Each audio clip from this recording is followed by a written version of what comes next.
Namaskar, my all dear aspirants for CUET 2022. I am Shikha, your mentor, to help you in the completion of syllabus for the subject English.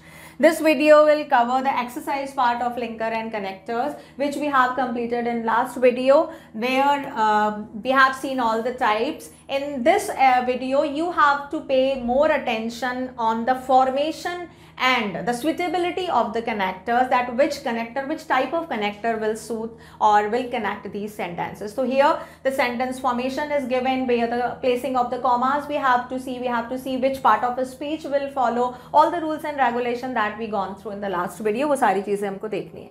यहाँ पे सबसे पहले type देखते हैं contrast. यहाँ पे type wise है, मगर आपको कॉम्पिटिटिव एग्जाम में टाइप वाइज नहीं मिलेगा कि भाई ये कॉन्ट्रास्ट का है तो आप कॉन्ट्रास्ट का कनेक्टर लगाओ, ये रीजन का लगाओ, ऐसे नहीं। You have to just run your mind and you have to yourself decide which type of connectors and which one you have to select and then fit that. उसके लिए practice ही काम आएगी, तो ये मैं थोड़ी सी प्रैक्टिस करा रही हूँ। यहाँ पे complete the sentences with the suitable connector, contrast form में आ रहे हैं ये। Their car broke down dash they managed to get to the garage. आपको खुद सेंस देखना है ना, इसमें सेंस क्या आ रहा है, कार खराब हो गई फिर भी वो गैराज तक ले गए, तो दो अपोजिट सेंस हो गए, तो इसमें अपोजिट कनेक्टर आएगा। Any of the opposite connector you can fill. यहाँ पे मैं लिख देती हूँ नेवरदलेस, ठीक है, नेवरदलेस। उसके अलावा इन spite of, despite of that, कुछ भी आप लिख सकते हो कंट्रास्टिंग में। नेक्स्ट देखो, this child is very independent dash her young as. अब ये दो कंट्रास्टिंग हो गए, बहुत इंडिपेंडेंट है, बहुत छोटा है, फिर भी छोटे बच्चे इंडिपेंडेंट कहाँ होते हैं, उनको तो बोलना पड़ता है, तो ये कॉन्ट्रास्टिंग हो गया।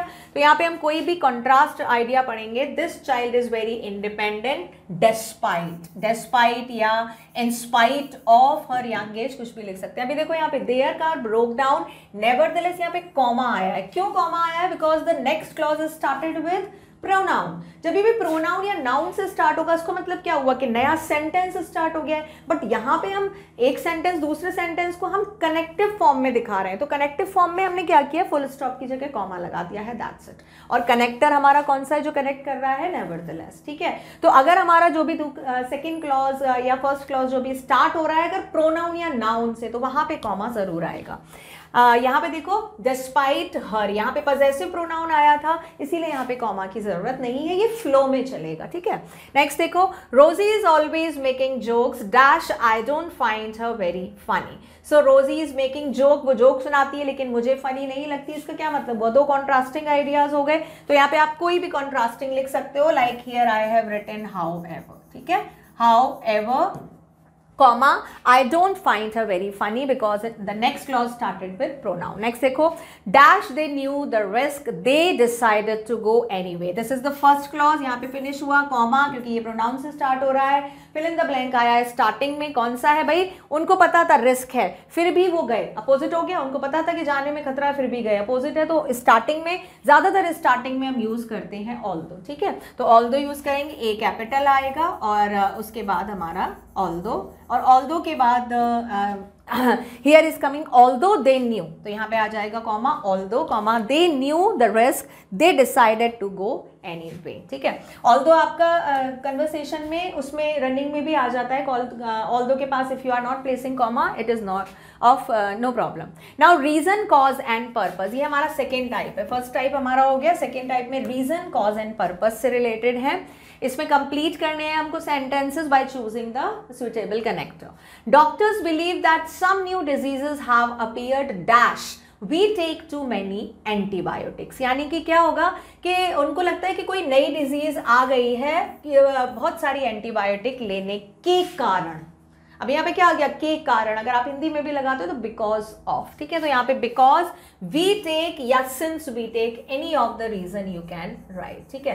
अब बिकॉज अगर आप ऑफ लगाओगे वहां पे, तो ऑफ के बाद नाउन फ्रेज आएगा। अब यहाँ पे प्रोनाउन आ रहा है डायरेक्टली वी, तो यहाँ पे हम सिर्फ बिकॉज लगाएंगे and that will go in flow. See, doctors believe that some new disease have appeared because we take too many antibiotics, ठीक है। ये फ्लो में आ गया है, तो नो नीड ऑफ कॉमा।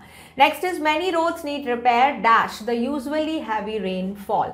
क्यों चाहिए भाई, रिपेयर क्यों चाहिए? क्योंकि बहुत सारी रेनफॉल हो जाती है। तो रीजन हो गया ना ये, रीजन एंड कॉज। रिपेयर चाहिए, क्या है ये रीजन क्या है इसका, कि बहुत ज्यादा रेनफॉल हो गई है। तो यहाँ पे हम क्या लगाएंगे, द अनयूजुअली हैवी रेनफॉल। देखो unusually heavy rainfall noun phrase आ रहा है, तो यहाँ पे हम बिकॉज के आगे ऑफ लगा सकते हैं। तो many road needs repair because of या ड्यू टू, कुछ भी लगा सकते हो यहाँ पे आप, due to the due to the unusually heavy rainfall. ठीक है, अगर यहाँ पे द नहीं होता, अगर कोई प्रोनाउन या नाउन से स्टार्ट होता तो यहाँ पे हम टू या ऑफ का यूज नहीं करते, फिर उसके अकॉर्डिंग लगाते। ठीक है, यहाँ पे due to we take many antibiotics, यहाँ पे ड्यू टू नहीं लगेगा, यहाँ पे बिकॉज इज सुइटेबल, तो हमने वो लगा दिया है। नेक्स्ट देखो, I have been reading a lot dash improve my vocabulary.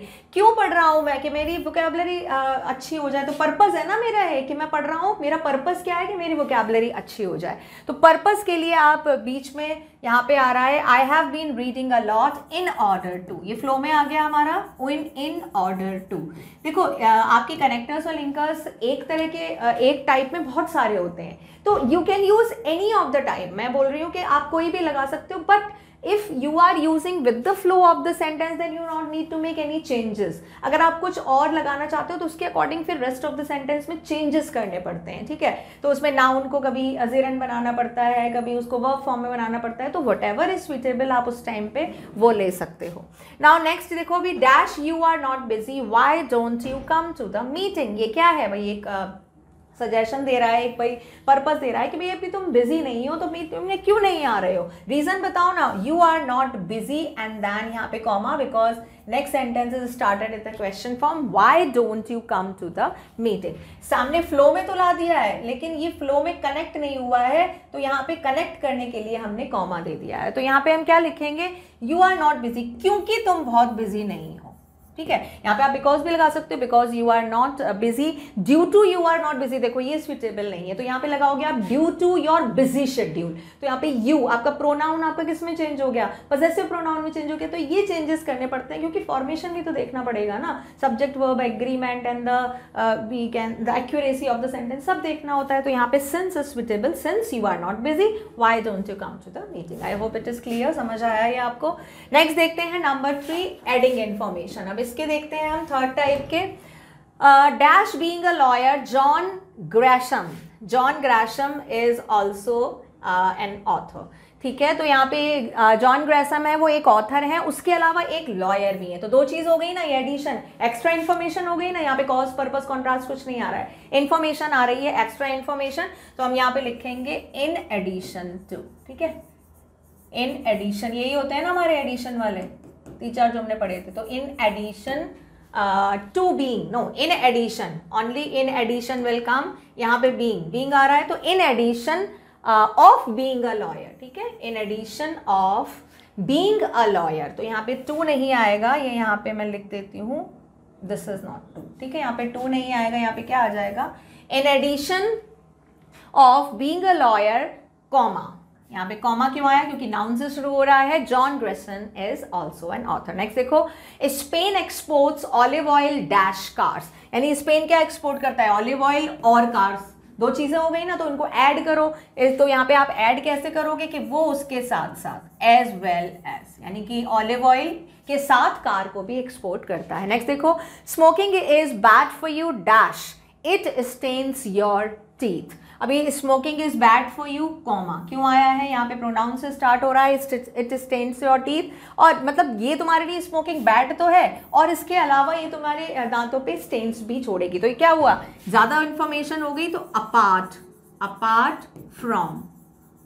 Apart from it stains your teeth. ठीक है, तो ये सुइटेबल हो गया, smoking is bad for you, apart from it stains your teeth. ठीक है, ये हमारे हो गए एडिशन वाले। आगे देखते हैं, हमारे हैं ये रिजल्ट।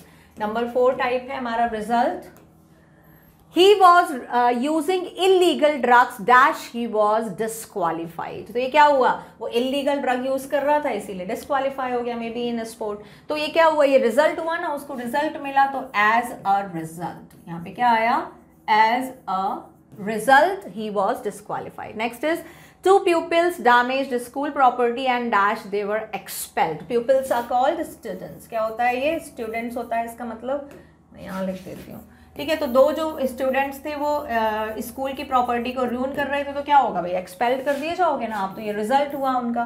तो यहाँ पे क्या लिख सकते हैं हम? बीच में आ सकता है therefore, ठीक है, therefore as a result of, consequently, तीनों में से कोई भी आ जाएगा।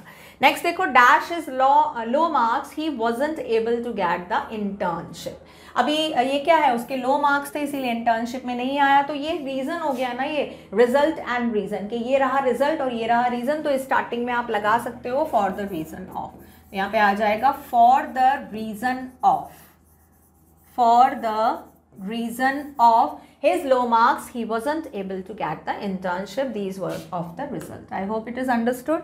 अब नेक्स्ट देखते हैं रीराइट द सेंटेंसेस। थोड़े से सेंटेंसेस दिए हैं, उनको हमको दोबारा से लिखना है। अब इसमें क्या है? I cancelled my trip because it was ill. ऐसा नहीं है कि ट्रांसफॉर्म नहीं है, ऑलरेडी ये ट्रांसफॉर्म्ड है, लेकिन हमको इनको जो वर्ड्स दिए गए हैं, जो कनेक्टर दिए गए हैं, उसके अकॉर्डिंग ट्रांसफॉर्म करना है। तो I cancelled my trip because I was ill. अब आपको सेंटेंस के फॉर्मेशन में चेंज करना होगा according to the suitability of the given connector. तो यहाँ पे ड्यू टू है, तो ड्यू टू इलनेस, यहाँ पे क्या आ गया आपका? ड्यू टू इलनेस, या due to illness I cancelled my trip, comma लगा दिया। आई, यहाँ पे प्रोनाउन आ रहा है, तो आई कैंसिल्ड माई ट्रिप, ठीक है। तो हमने यहाँ पे क्या किया? क्या है हमारा? इसके टू के बाद देखो ये नाउन आ रहा है हमारा, due to illness, and then sentence converted. Although it was very expensive he bought the jacket. अब despite, even though the high rate, we can write. अब यहाँ पे डिस्पाइट है, तो डिस्पाइट के आगे हमको लिखना पड़ेगा despite of, despite of very high, very expensive है ना, तो despite of very high rate, high price, high rate, कुछ भी लिख सकते हैं हम यहाँ पे। हमको सेंटेंस को क्या करना है? उसका मीनिंग चेंज किए बिना हमको कनेक्टर के साथ उसको बिठाना है accuracy. Despite of very high rate, comma, he bought jacket, he bought the jacket, ठीक है। अब यहाँ पे डिस्पाइट की जगह इंस्पाइट ऑफ होता तो हम वो लगा देते। अब यहाँ पे डिस्पाइट था तो उसके अकॉर्डिंग हमने बना दिया despite of very high rate. यहाँ पे नाउन फ्रेज आ रहा है, डिस्पाइट के बाद नाउन फ्रेज, ड्यू टू के बाद नाउन आ रहा है। There is shopping centre and many small shops as well. In addition, in addition के बाद सब्जेक्ट और वर्ब आता है, मतलब पूरा सेंटेंस आ जाता है। तो यहाँ पे हम लिख देंगे in addition, in addition of, in addition of a shopping centre, yes, in addition of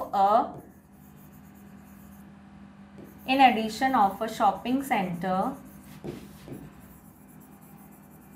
in addition of a shopping center, comma, there was, no, there is, no, there are many small shops। तो यहाँ पे जब आप इस तरह से rewriting में sentence में आपके आ सकते हैं एमसीक्यूज में, एरर करेक्शन में, तो आपको देखना पड़ेगा अब यहाँ पे कितनी सारी चीज़ें हमको करनी पड़ी। In addition of a shopping centre there are many small shops. तो यहाँ पे काफ़ी चीज़ों का मतलब आपका सब्जेक्ट वर्ब एग्रीमेंट भी होना चाहिए, सेंटेंस फॉर्मेशन भी होना चाहिए। अब आपको इसको ऐसे भी बना सकते हो, in addition there is a shopping centre and many small shops, ऐसे भी बना सकते हो सेंटेंस, ठीक है। आपका सेंटेंस सुनने में लगना चाहिए कि हाँ वो एक्यूरेसी है। अगर आप ऐसे बनाओगे ना सेंटेंस और वर्ब देयर इज, तो यहाँ पे कॉमा आएगा, फिर in addition comma there is a shopping centre and many small shop, ठीक है। नेक्स्ट देखो, he drove through a red light and was given a ticket as a result. ये consequence का है। As a result, as a result के बाद हमारा क्या आ जाएगा? एज अ रिजल्ट ऑफ, ये भी नाउन फ्रेज आएगा। एज अ रिजल्ट के बाद noun phrase, as a result of driving. अब देखो यहाँ पे ये चेंज हो गया ना, ये क्या हो गया? As a result of driving. ये हमारा क्या आ गया यहाँ पे? जीरंड, यहाँ पे हमने जीरंड लगाया, followed by a gerund. As a result of driving through, as a result of driving through a red light, a red light, ये हमने क्या लिखा है? As a result of driving through a red light, then comma आएगा, उसके बाद आएगा he was, pronoun से शुरू हुआ इसीलिए कॉमा आएगा यहाँ पे, और उसके बाद आएगा he was given a ticket। अब टिकट कोई मूवी के टिकट नहीं मिले हैं उसको, उसको क्या मिला है? उसको चालान मिला है, ठीक है, रेड लाइट क्रॉस करेगा तो क्या मिलेगा, चालान ही मिलेगा।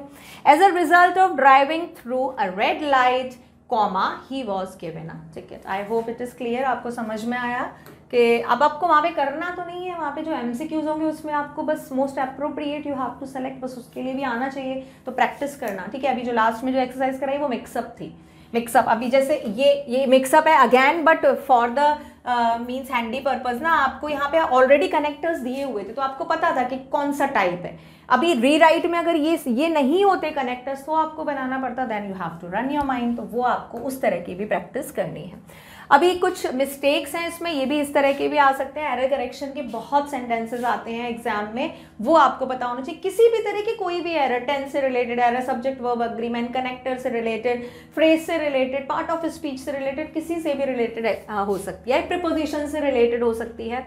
Despite of the rain we went on a picnic, despite के बाद ऑफ का यूज नहीं होता है तो यहाँ पे ऑफ नहीं आएगा।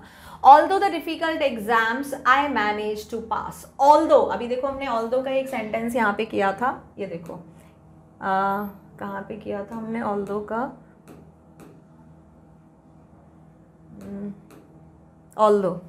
although के बाद then sentence start होता है, although they knew the risk, तो यहाँ पे क्या आया है, subject और verb आया है हमारा। ठीक है, तो यहाँ पे आप ये ध्यान रखना कि अगर ये यहाँ पे क्या दिया गया, although the difficult exam, तो ये रॉन्ग है, यहाँ पे क्या आएगा, although और उसके बाद आएगा the exam।